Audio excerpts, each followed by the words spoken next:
ख़वातीन हज़रात, आज के इस प्रोग्राम में अपने मेहमान को इंट्रोड्यूस कराने से पहले एक बहुत ही छोटी सी कहानी आप लोगों के साथ शेयर करना चाहता हूँ।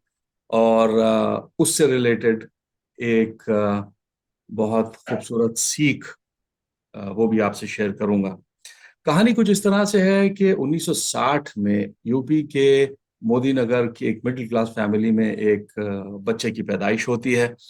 उसकी तालीम और तरबियत अलीगढ़ में होती है। और उनके वालिद एएमयू में पढ़ाते थे उस बच्चे के। और उसके बाद उन्होंने आवर लेडी ऑफ फातिमा से स्कूलिंग करी और एएमयू से इलेक्ट्रिकल इंजीनियरिंग करी। और उसके बाद फिर ये एनटीपीसी में इन्होंने अपनी मुलाजमत शुरू करी और अगले 31 साल तक मुख्तलिफ ऑर्गेनाइजेशंस में मुलाजमत करते रहे। 1997-98 में इन साहब की ज़िंदगी में एक इनकलाबी बदलाव आता है जब ये कलकत्ता में मदर टेरेसा के मिशनरी ऑफ चैरिटी में जाते हैं और वहाँ से वो एक अज़्म लेकर लौटते हैं, to give back to the society what God has given him. और तब से अब तक वो उस अज़्म को निभा रहे हैं। He is taking care of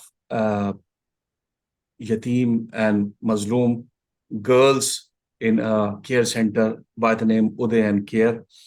और मेरी ज़ाती समझ में यह है कि God has chosen him for this noble work, इसलिए कि बहुत कम लोग ऐसे होते हैं जो अपनी ज़िंदगी में इस मकाम पर पहुंच पाते हैं कि ये फैसला कर पाएं कि ज़िंदगी को कैसे गुजारना है।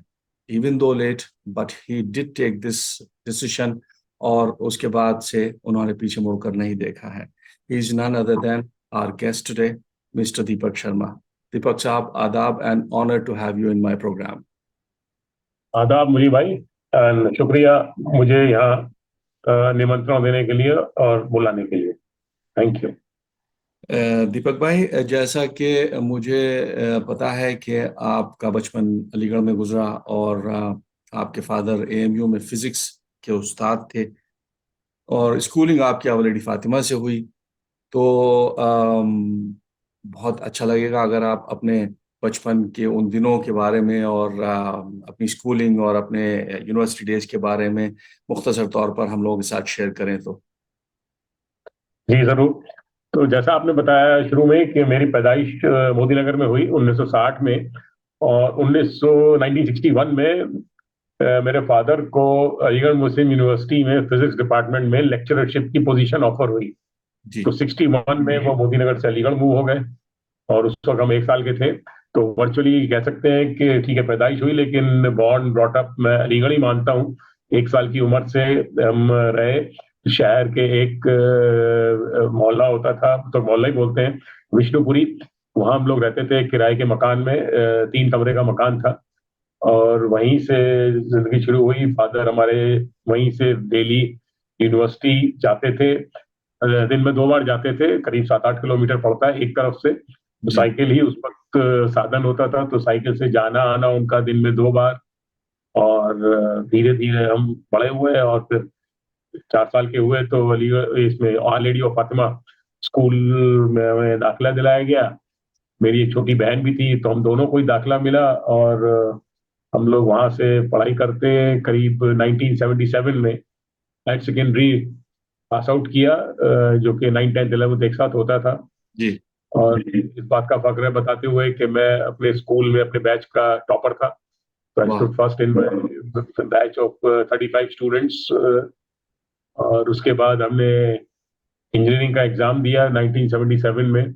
उस वक्त 5 साल की इंजीनियरिंग होती थी, जी। कभी के बाद होता था। तो बस एक एंट्रेंस एग्जाम दिया और दोपहर में एक दिन बैठे हुए खाना खा रहे थे, तो अचानक किसी ने बताया आके कि भाई वो रिजल्ट आ गया है और दीपक तुमने उस एंट्रेंस एग्जाम में भी फर्स्ट रैंक आई है आपकी। क्या तो बात। बस समझ रहे कि खुशी का मतलब ठिकाना नहीं था। और बस जिंदगी फिर इंजीनियरिंग कॉलेज की शुरू हुई। हमने भी बस पिताजी ने हमें बीच में स्कूल के टाइम में भी साइकिल दिला दी थी, तो साइकिल से हम भी स्कूल जाते आते थे। जी। कॉलेज की जिंदगी भी साइकिल पर शुरू हुई।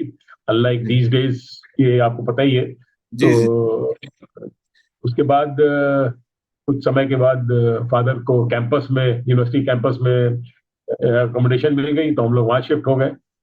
तो 5 साल की जिंदगी चली और 1982 में हमने इलेक्ट्रिकल इंजीनियरिंग पास आउट किया।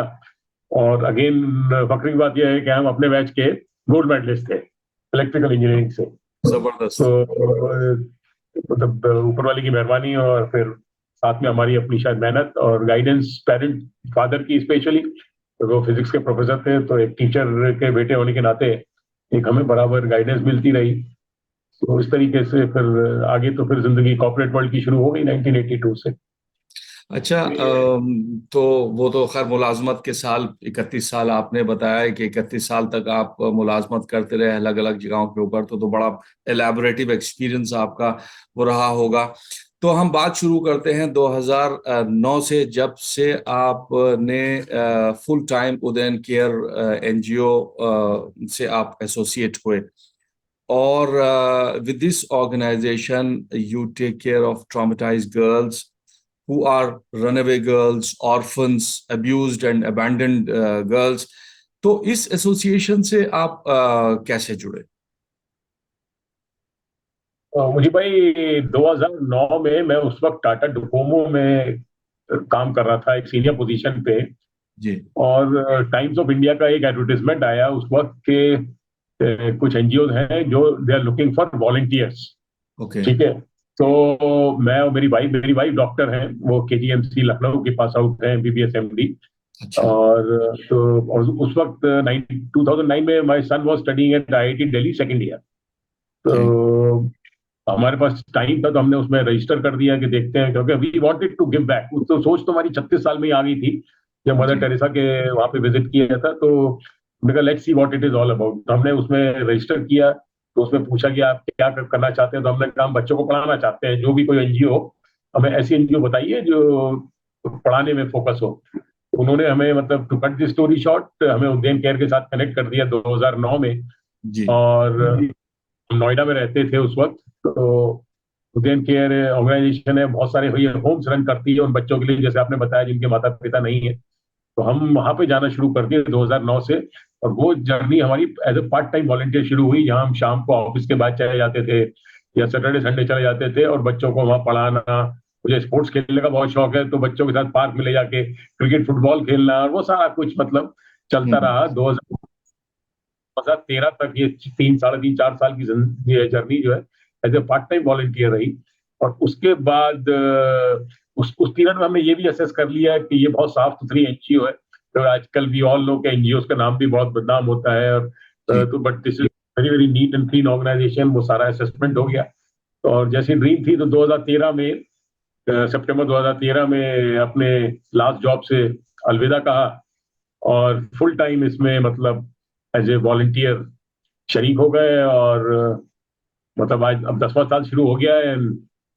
बहुत ही मतलब फुलफिलिंग और एनरिचिंग जर्नी है। और इतनी सारी मतलब बच्चियां सक्सेस स्टोरीज हैं। तो डेफिनेटली आप मेरी शायद अंदाजा लगा सकते हैं कि मेरे अंदर कितनी खुशी है। और मैं मतलब इस बिल्कुल, चीज को बहुत ही मैं ऊपर वाले की ब्लेसिंग्स मानता हूँ कि ऐसा मौका दिया। बिल्कुल। बिल्कुल नहीं, आपको मैंने बहुत सारे आपके बारे में और आपके एनजीओ के बारे में पढ़ा इस इंटरव्यू से पहले तैयारी के लिए। और आपके इंटरव्यूज मैंने देखे हैं, तो ये बहुत ही उस चीज को देखकर बहुत एक इत्मीनान भी हुआ कि how gratifying feeling you have. आप इस काम को करते हुए कितना ग्रैटिट्यूड आपके अंदर है। तो सर मैं ये आपसे ये पूछ रहा था कि ये जो बच्चियां हैं जिनकी आप टेक केयर करते हैं, तो ये इतने मुख्तलिफ बैकग्राउंड से हैं, and they carry a heavy baggage of the trauma they have experienced. और सबके अपने अपने दुख हैं जिसकी वजह से वो एक फॉस्टर केयर उसमें आती हैं। तो आप एब्सोल्युटली राइट। आप आप आप उस उन सब अलग अलग बैकग्राउंड की बच्चियों को आप कैसे हैंडल करते हैं? तो देखिए जैसे एक पुरानी कहावत है, लर्निंग नेवर स्टॉप्स। तो मैं आज 63 साल में भी सीख रहा हूँ। और जब मैंने ये शुरुआत की जर्नी की उदयन केयर के साथ, तो ऑब्वियसली हमारे सीनियर मेंटर्स थे जो बहुत सालों से पहले से थे, उनसे हम लोग सीखते थे। हमारी मैनेजिंग जो फाउंडर ट्रस्टी हैं डॉक्टर किरण मोदी, मतलब वो जी तो एनसाइक्लोपीडिया है, मतलब ज्ञान की इस क्षेत्र में। तो उन्होंने 1994 में शुरू किया, तो उनसे रेगुलर इंटरेक्शन करते थे। और जहां तक बात है इन ट्रॉमेटाइज बच्चियों का, तो यस, डिफरेंट बैकग्राउंड आती हैं। किसी ने अपने फादर को, अपनी मदर का मर्डर करते हुए देखा है, या किसी ने अब्यूज फेस किया है अपनी फैमिली में, या किसी ने अनफॉर्चुनेटली पेरेंट्स लूज किए हैं। तो ट्रॉमेटाइज सारे बच्चे हैं। तो हमारी ऑर्गेनाइजेशन का एक जो बहुत बड़ा एक फोकस एरिया है, हम लोग मेंटल हेल्थ पे बहुत ज्यादा जोर देते हैं, मेंटल हेल्थ पे बहुत काम करते हैं। तो as a parent, as a foster parent, तो हम जो कर सकते हैं, क्योंकि हमने अपना बच्चा भी रेस किया और हमें ऑब्वियसली एक्सपीरियंस लाइफ का है, तो जो भी लाइफ एक्सपीरियंस है वो तो हम उससे तो बच्चे की पालन पोषण और उसमें हम कोशिश करते ही हैं, तो उसको ज्यादा सुना जाए, समझा जाए क्या उसको वो चाहता है। उसके अलावा हम लोग प्रोफेशनल्स एंगेज रहे हैं। जैसे अगर मैं बात करूं, जिस होम में आज 30 बच्चियों को हम देख रेख कर रहे हैं, मैं और मेरी वाइफ, एक काउंसलर फुल टाइम, एक professional counsellor as an employ वहां अच्छा पे एम्प्लॉयड है, और वो बराबर काउंसलिंग करता है बच्चियों की। इंडिविजुअल सेशंस होते हैं, ग्रुप सेशंस होते हैं। उसके अलावा कुछ आसपास के एक दो हॉस्पिटल्स हैं जी स्पेशली फॉर सच पर्पस, वो लोग भी जी हम लोग की बहुत मदद करते हैं, प्रो बोनो मदद करते हैं। तो वहां जी भी हम बच्चों को ले जाते हैं। तो मतलब मेंटल हेल्थ तो is one area where focus emphasis is there in the organisation. तो वो एक डेफिनेटली एक हम लोगों का एक अच्छा एरिया है जहाँ पे हम लोग बराबर बच्चों के साथ काम करते हैं। कहीं कहीं मेडिकेशन की जरूरत होती है तो उनको फिर मेडिसिन भी ऑब्वियसली दी जाती है, बट यस। हाँ, बल्कि मैंने तो ये भी देखा कि आप इतने कमिटेड हैं अपने इस एसोसिएशन से कि इन बच्चियों की जो पेरेंट्स टीचर मीटिंग होती है, जो बच्चियां स्कूल में पढ़ती हैं, तो उसमें भी as foster father, as mentor father, आप उन मीटिंग्स को अटेंड करते हैं। आपकी wife and your mother are equally associated and committed for this noble work. तो आप अपने लिए वक्त कब निकालते हैं? आप सुबह से और शाम तक इसमें इन्वॉल्व रहते हैं, तो आपका अपने जिंदगी के लिए, अपने फैमिली के लिए वक्त कहाँ से निकलता है? देखिए, जो आपने बात की, हम लोग का जो ये जो होम्स हम लोग रन करते हैं बच्चियों का, और कुछ जी बॉयज होम्स भी हैं, वो अलग होते हैं। तो जी कॉन्सेप्ट है मेंटर पेरेंट्स, जैसे आपने जिक्र किया है कई बार। तो अगर कोई बच्चा मुझे फादर बोल रहा है या पापा बोल रहा है या इवन अंकल भी बोल रहा है, तो वो मुझे एज ए गार्जियन या एज ए पेरेंट देख रहा है, क्योंकि he doesn't know where his biological parents are. जी तो खाली हम इस पर्पस के लिए नहीं कि वो हमें अंकल पापा बोल रहा है तो बस हम खुश हो गए। मतलब यह है कि अगर उसने हमें ये दर्जा दिया है और उसने हमें एक्सेप्ट किया है। हम जी एक चीज होता है, मैं हर बार बच्चों को बराबर रेगुलर बोलता रहता हूँ कि भैया मैं किसी पे कोई एहसान नहीं कर रहा हूँ, मैं कोई फेवर नहीं कर रहा हूँ। It is the other way around कि उन्होंने मुझे एक्सेप्ट कर लिया अपनी लाइफ में। तो hmm, it is basically I extend my gratitude to them for accepting me. तो अगर उन्होंने मुझे एक्सेप्ट किया है तो मैं फिर ऑब्वियसली बच्चे की पीटीएम है, या स्कूल से कुछ और इश्यूज हैं, या कॉलेज में भी कुछ बच्चियां पढ़ रही हैं तो कॉलेज में एडमिशन कराने जाना है, obviously as a guardian as a parent it is my moral responsibility which I have to fulfil. Otherwise मेरा ये रोल में होने का कोई मतलब नहीं है। अगर मैं खाली नाम सेक के लिए और नेम सेक के लिए खाली वहां जा रहा हूँ और कंट्रीब्यूट कर रहा हूँ, तो ठीक है। जहां तक बात की आपने वाइफ और मदर की, तो सर ये तो बिल्कुल तय है कि अगर मेरी वाइफ और मदर और अगर इस काम में मेरे साथ नहीं जुड़ती तो मैं ये काम नहीं कर सकता था। ये मतलब एक फैमिली डिसीजन था। जी और हम मिलके ये डिसाइड किया कि भाई जो मैं करना चाहता हूँ, गिव बैक करना चाहता हूँ, हम लोग करना चाहते हैं, सब मिलके ही कर रहे हैं। मेरी वाइफ भी बच्चों की सारी medical, because she is doctor, तो सारी हेल्थ रिलेटेड मैटर्स सब वही हैंडल करती हैं। तो ये बड़ा क्लियर था कि भाई ये जो करना है करते हैं। और जहां आपने बोला कि अपने लिए वक्त निकालते हैं, कहाँ से निकालते हैं सर? अपने लिए वक्त क्या चाहिए सर? अब जो होना था 52-53 साल तक अपने लिए वक्त निकाल लिया। बहुत सारे शौक थे। शौक क्या था? स्पोर्ट्स खेलने का। तो वो जी शौक पूरे किए अपने कॉर्पोरेट लाइफ में। मतलब अब तो समय सर इसी काम के लिए है, जितना भी समय बचा है। ये बहुत खूबसूरत वेकेशन जज्बा। में जाते हैं इट्स कहीं। इट्स अभी अभी अभी जी अगले महीने हम लोग, मैं बताता हूँ, जनवरी में मैं, वाइफ और दो बच्चियां जो यहाँ रहती थी आज जॉब कर रही हैं, बच्चों के साथ हम लोग उदयपुर घूमने जा रहे हैं 4-5 दिन के लिए। तो वक्त निकालने से सब निकल आता है सर, बस। लेकिन ये focus is all around Uday care and its different programmes, that's this is a beautiful and a very very noble commitment. अच्छा सर, कभी ऐसा हुआ कि जैसे जो बच्चियां हैं उनके बायोलॉजिकल पेरेंट्स कभी आ गए और उन्होंने जो है वो फिर क्लेम कर दिया कि साहब भाई हमारे बच्चों को जो है वो वापस करो, ऐसा भी हो सकता है? तो ये आपने सवाल बिल्कुल पूछा, मैं इसका क्विक जवाब दूंगा कि ये बच्चे वैसे आते कैसे हैं, ये भी मैं ब्रीफली बताऊं। ये सारे बच्चे हमारे पास गवर्नमेंट के लीगल ऑर्डर से आते हैं। अच्छा। ठीक है, तो ऐसा नहीं है कि कोई भी बच्चा हमारे पास आ गया। तो एक हम लोग एक एक्ट है गवर्नमेंट ऑफ इंडिया का, जुवेनाइल जस्टिस एक्ट 2015। उसके अंदर एक जुडिशियल बॉडी है which is called child welfare committee. जी। उसके ऑर्डर से बच्चे हमारे पास आते हैं। और जैसे आपने बताया, हमारे पास ऐसे बच्चे आते हैं जो 5-5, 6-6 साल के बाद पता पड़ा पेरेंट्स ट्रेस हो जाते हैं। जी। उसी चैनल के थ्रू हम बच्चे को कोर्ट में ले जाते हैं, पेरेंट्स कोर्ट में जाते हैं, और वो जी। जुडिशियल बॉडी जो है CWC ऑर्डर करती है और बच्चा वापस रिस्टोर हो जाता है पेरेंट्स को। तो अच्छा। ये सिलसिला बराबर चलता रहता है। तो हमारे अच्छा। पास बच्चे 6 महीने बाद भी कई कई महीने भाग के बच्चे आ गए, हमारे पास आ गए, पेरेंट्स मिल गए, तो बच्चे रिस्टोर हो जाते हैं। और ये सारा थ्रू दी लीगल प्रोसेस है। Okay. So CWC is, you can say, our governing body, legal body, जिसके थ्रू सारी ये प्रोसेस होती है, incoming of the child also and going back to the parents also. Great, great, understood. अच्छा sir, अब आप आपकी किताब के बारे में बात करते हैं। आपने जो किताब लिखी है विंग्स टू फ्लाई, और उसमें आपने अपनी सक्सेस स्टोरीज लिखी हैं। तो इसमें एक बच्ची की, नीलम शायद उसका नाम था, इफ आई करेक्टली रिमेम्बर, उसकी कहानी आपने बहुत पैशनेटली उसको डिस्क्राइब किया है। तो इन कहानियों में से सबसे ज्यादा आपके दिल के करीब कौन सी कहानी है? अब बच्चियां, मैंने कुछ देखा कि कुछ तो इवन इंग्लैंड में और शायद यूएस वगैरह में भी जो आपके यहाँ से निकल के, I mean, they have ट्रेमेंडस success stories. तो उसमें से कौन सी आपको सबसे पसंद है? तो ये मैंने जो किताब अभी 29 जुलाई 2022 को लॉन्च की, उसका मैंने टाइटल रखा है विंग्स टू फ्लाई। जी। फ्लाई, जिसके जो अभी आपने नाम लिया। जी। तो विंग्स टू फ्लाई बेसिकली मेरी जर्नी है, ऑलमोस्ट 13 ईयर्स, 4 साल जैसे इनिशियल पार्ट टाइम और 9-10 years full time learning experiences, success stories.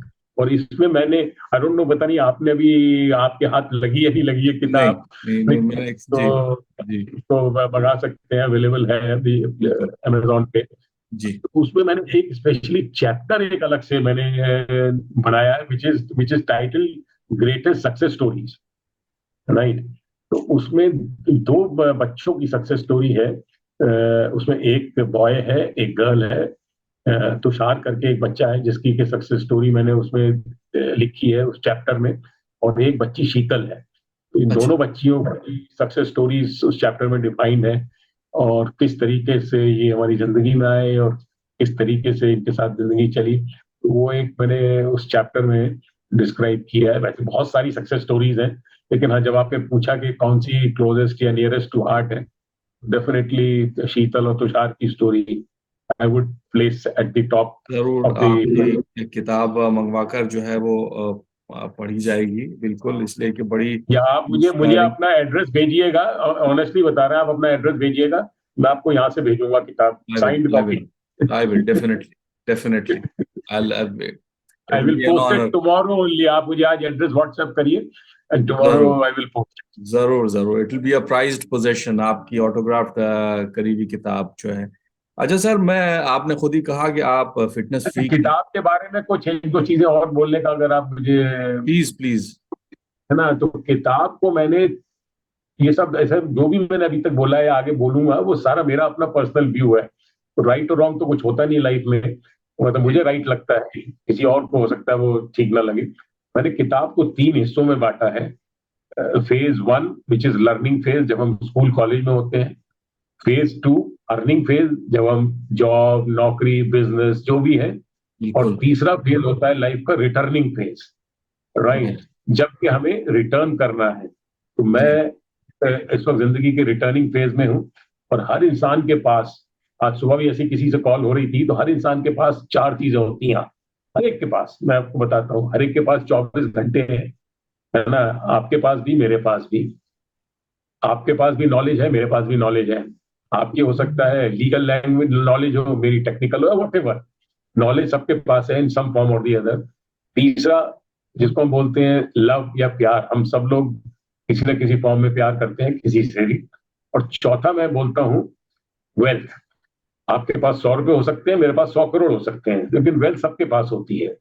तो मेरा ये मानना है, which I am practicing also for last so many years with blessings of God, जी that I am trying to give और contribute as much as these four things which are with me. मैं ज्यादा से ज्यादा समय बच्चों के साथ स्पेंड करता हूँ, क्योंकि जितना ज्यादा समय स्पेंड करेंगे उतना ही शायद हम एक उनकी लाइफ में कुछ पॉजिटिविटी ला सकेंगे। और आपने जैसे भी जिक्र किया था कि जो बच्चे यूके में, हाँ 3 बच्चियां यूके में पढ़ रही हैं, मास्टर्स कर रही हैं, मैं हर बच्चे को बोलता हूँ कि भाई 98% आप सबकी अपनी मेहनत है। हमारा क्रेडिट अगर है तो खाली 2% जो कि हमने कुछ आपको गाइड कर दिया, कुछ समझा दिया, कहीं कुछ थोड़ा बहुत इधर उधर इम्प्रूव कर दिया या कुछ कर दिया। But yes, 98% credit I give to the child was really worked hard, reach that level. हर बच्चा वहां नहीं पहुंचा है, लेकिन जो भी बच्चा पहुंचा है, और जो भी बच्चा जहां पहुंचा है, क्योंकि हर बच्चा जरूरी नहीं कि एकेडमिक्स में अच्छा हो, जी लेकिन ये अगर लाइफ में हो गया है, एक अच्छा इंसान बन गया है, एक good citizen of the country बन गया है, तो हमारे लिए वही सबसे बड़ी सक्सेस है। बिल्कुल।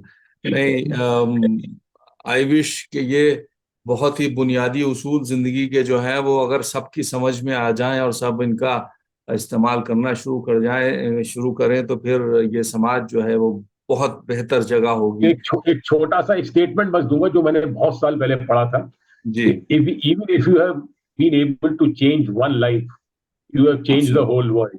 Absolutely because, absolutely. है ना, क्योंकि अगर एक जिंदगी बदली तो जिसकी जिंदगी बदली आई एम श्योर वो आगे किसी ना किसी की जरूर बदलेगा। That's true, that's true. बिल्कुल सही बात, बिल्कुल सही बात है। अच्छा सर, आपने बताया कि मतलब स्पोर्ट्स आपने बहुत खेली और आप एक जगह पे ये भी कहते हैं कि अगर माँ बाप का प्रेशर ना होता पढ़ने लिखने का तो आप जो है रवि शास्त्री की जगह पे लेग का स्पिनर होते।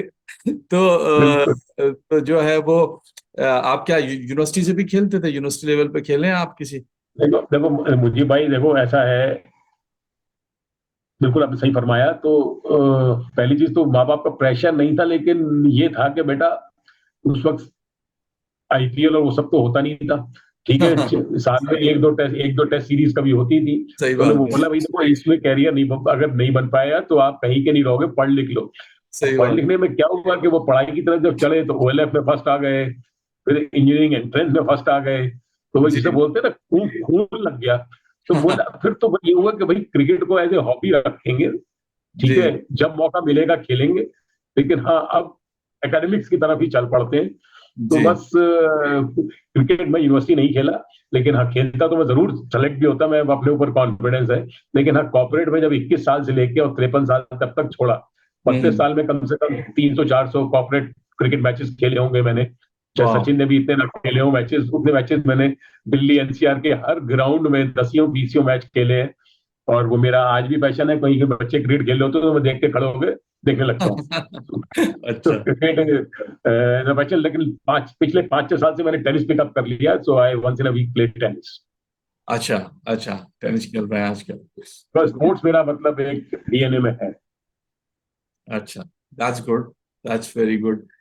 अच्छा सर, ये सवाल आपसे ये है कि आपने बहुत वक्त अपना एमयू में गुजारा, आप वहाँ पे रहे भी, कैंपस में भी रहे, तो आप अपनी पर्सनालिटी में अपने एल्मा मैटर का कितना कंट्रीब्यूशन देखते हैं? और कोई अगर आपको उस दौर का कोई दिलचस्प वाकया हो तो अगर आप शेयर करना चाहें।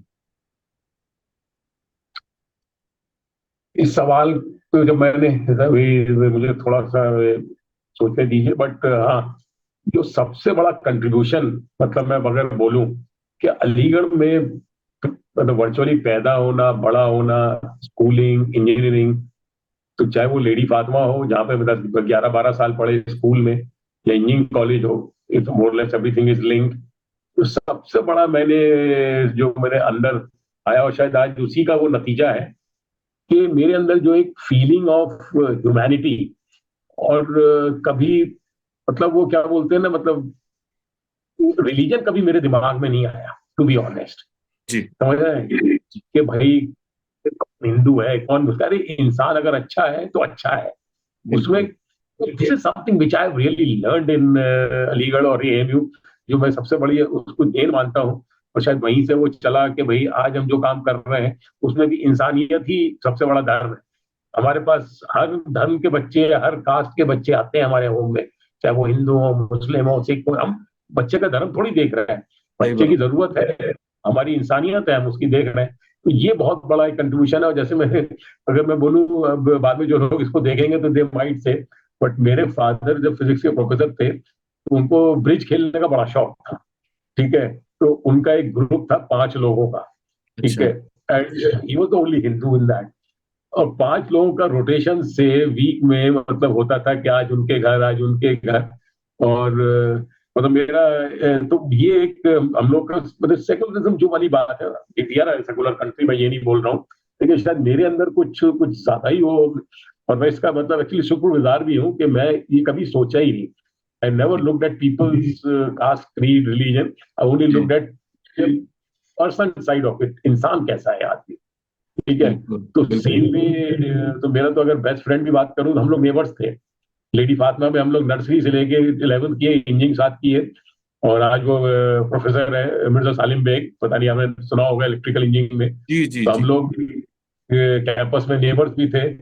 और उस वक्त मैं नॉनवेज भी बहुत खाता था, तो उनके दावतें और वो सब होती थी। मतलब this is something which is I really thank that I was born and brought up in Aligarh. So That's एक wonderful to know, सर। ये एंड आई बिलीव के ये यही जो है ये अगर कुछ हमारे। किस्सों की बात करें तो जी ऑब्वियसली जो 1-2 लेक्चरर्स होते थे, आप भी करते रहे होंगे शायद, तो जी वो एक कैंटीन चले जाते थे वही क्लास बंक करके, ठीक है ना, जी। Once in a while. तो भाई वो लेक्चर पसंद नहीं आ रहा है या टीचर पसंद नहीं है तो चलो छोड़ो यार, अटेंडेंस लगाओ और निकल लो, तो वाली बात है। तो वो तो सर कॉलेज टाइम की सब नहीं तो उस वक्त बिल्कुल किया है। तो बिल्कुल कॉलेज बिल्कुल कैंटीन में जाके मस्ती करना वो सब तो बिल्कुल है। बिल्कुल। नहीं, that's wonderful to know sir. इसलिए कि यही जो है ये हमारे मुल्क की और हमारे कल्चर की स्ट्रेंथ है। हमेशा से अनफॉर्चुनेटली कुछ रिसेंट ईयर्स में थोड़ी सी चैलेंजिंग टाइम्स हैं, बट इंशाल्लाह वी विल ओवरकम। और Yes, yes. It was wonderful talking to you sir. And finally I would say कि thank you very much for your time. We are proud of you. This society is proud of you, and your alma Thank mater you. is proud of you. And we pray and hope that you continue your good work for a long, long time to come. Thank you very much. Thank you. Thank you, Mujib bhai. Thank you so much. I'm honored to be part of this today. तो मुझे भाई एक चीज और मैं बस and करना चाहूंगा कि मुझे हमेशा लगता था कि भाई मेरी जन्मभूमि अलीगढ़ है, तो मैं उसके लिए भी कुछ किसी कभी कंट्रीब्यूट कर सकूं। तो आपको जानकर ये खुशी होगी कि हमारा एक प्रोग्राम है जो कि गर्ल्स हायर एजुकेशन प्रोग्राम है, वो हम अलीगढ़ में इस साल शुरू कर रहे हैं। और 17 Great. दिसंबर सैटरडे को 30 बच्चियां डिफरेंट स्कूल से, क्योंकि तो उसमें सब स्कूल की बच्चियां होती हैं, स्कूल की बच्चियों को हम ले रहे हैं जो कि 11वीं की में अभी पढ़ रही हैं।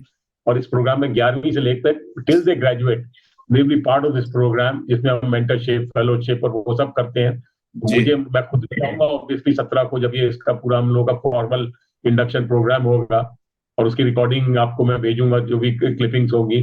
तो ये एक मेरे लिए एक है कि भाई मुझे भी कुछ अपनी जन्मभूमि के लिए कुछ रिटर्न करना है। तो this is my small gratitude to AMU and Aligarh. Thank you. that's wonderful to know, and all the very best sir. All the very Thank, best. thank you.